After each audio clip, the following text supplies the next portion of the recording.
Episode 128 of Pokémon Horizons just aired, and it gave us way more than we ever expected. From making anipoke history by breaking a 30-year rule, to complete and utter rage baiting, even to a possible romance between two unexpected characters. There is so much to talk about, and talk about it I plan to, so be sure to like and subscribe if you enjoy, and now let's dive into the episode review.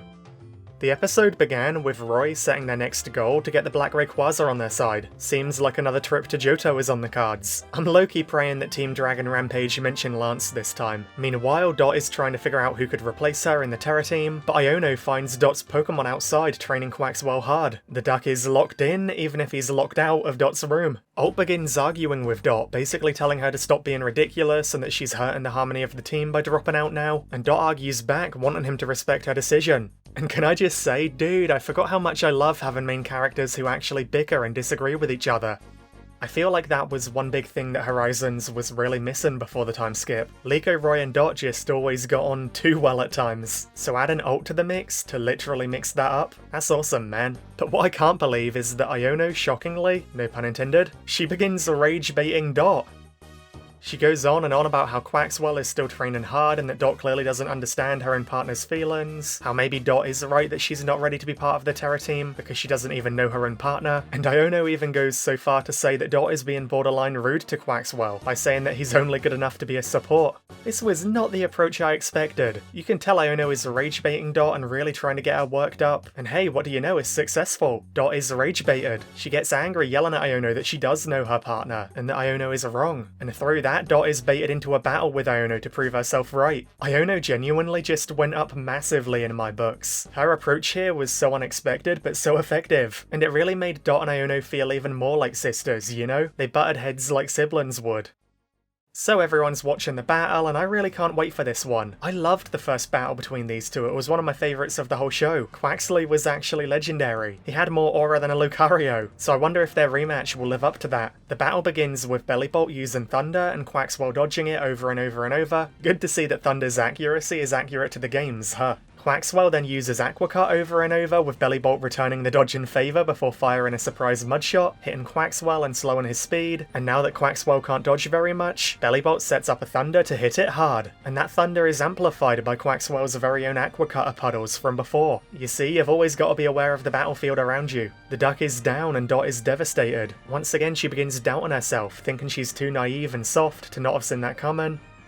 But this is when Iono drops the rage baiting. She begins telling Dot that the Dot that she knew would never give up. She always found ways to overcome everything, and that all she needs to do really is reconnect with Quaxwell again, and then she'll find herself. And in that moment, Quaxwell manages to rise even after taking such a big hit. He definitely looks like he's on death's door. Dot realises that her partner hasn't given up, so she won't either. They're back on the same page, finally. So now when Bellibolt uses Thunder, Dot commands Quaxwell to use the Aqua Cutter puddles from before to boost his speed. He absolutely zooms with the mud falling off of him and then hitting Bellibolt with Liquidation. However, the damage to Bellibolt activates its Electromorphosis ability, meaning its next electric attack will be super powerful. But weirdly, instead of following up on it with an electric attack as you'd expect, Iono commands Bellibolt to use Slack Off. That's so strange, dude. So with that happening, Dot is now feeling more confident than ever, and she and Quaxwell push their hair back in sync. And dude, it's been a lifetime since she last did that. I really hope she keeps her hair back permanently after this, as like a visual sign of her newfound confidence. I think she looks so cool with her hair out of her face, and it'd be such a good visual representation of her character development. So Bellibolt uses an Electromorphosis boosted Thunder, and Quaxwell is running for his absolute life trying to dodge it. At this point, Dot is screaming out in passion. They're both thinking about all they've been through together. And this was really one of those perfect moments where trainer and Pokemon stop being two different entities and just become one.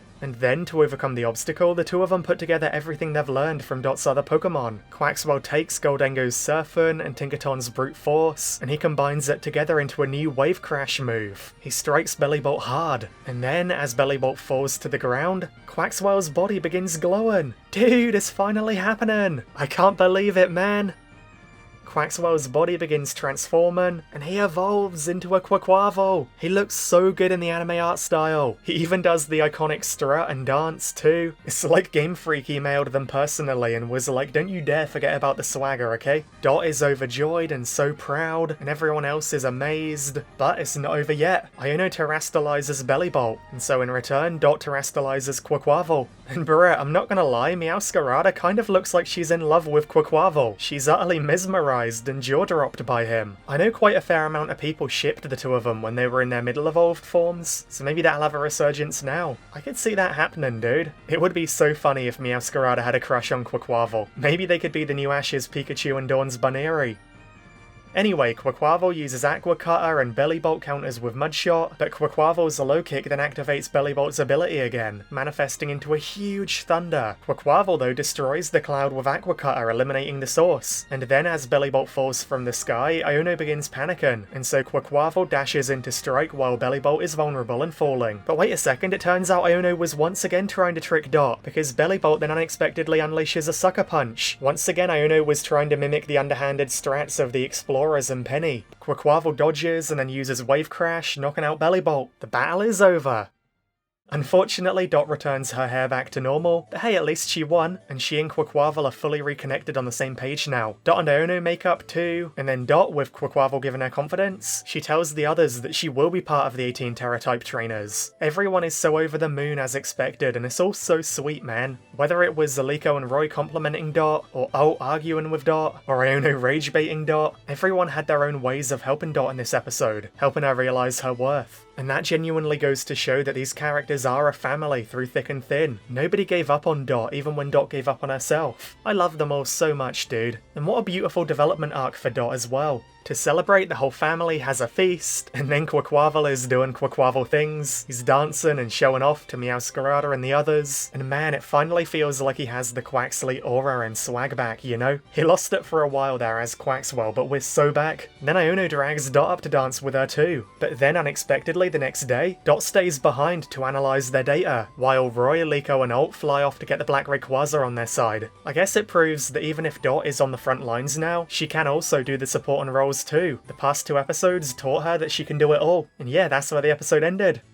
So I've already spoken about how amazingly I thought this development was handled for Dot, but I do really think it elevated her character to an even higher level overall. I still feel like she's taken a bit of a backseat recently, so giving her this time to shine was so wonderful, man. I love how it emphasised her bond with Quaquaval and Iono and Alt, and her relationship with herself, how she sees herself and her value. The huge thing in this episode that everyone will be talking about is how this episode literally made Pokemon history. In 30 years of the Pokemon anime, we've never had a series where all three starter Pokemon have fully evolved. And in addition, we've never had a series where all of the main cast's Pokemon teams have fully evolved too. Until now. Until Pokemon Horizons.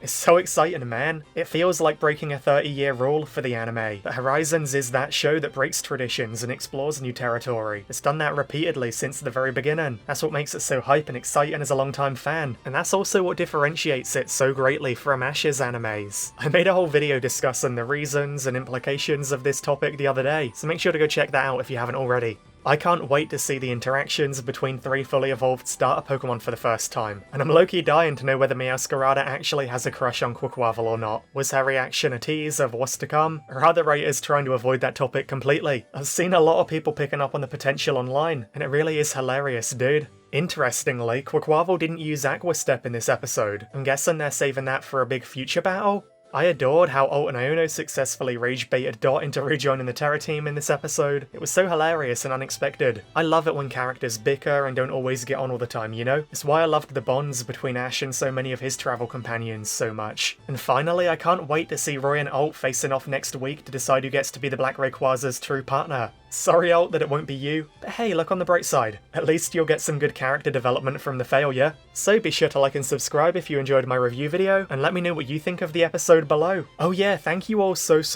much for 150,000 subscribers. I genuinely have no words to explain how insane that is to me. I'm so grateful and so lucky to have such a kind community for so long, so thank you all from the bottom of my heart. This is only the beginning of a fantastic year to come, trust me. I also want to say thank you so much to all of my incredible channel members members on screen right now. That includes Jay, Giscadia, Toten, Fizz, Not Mini, Jay, Shareborn, Hope, Finny, Shiny. I appreciate you guys beyond words. And on that note, thank you all so much for watching and best wishes until we meet again.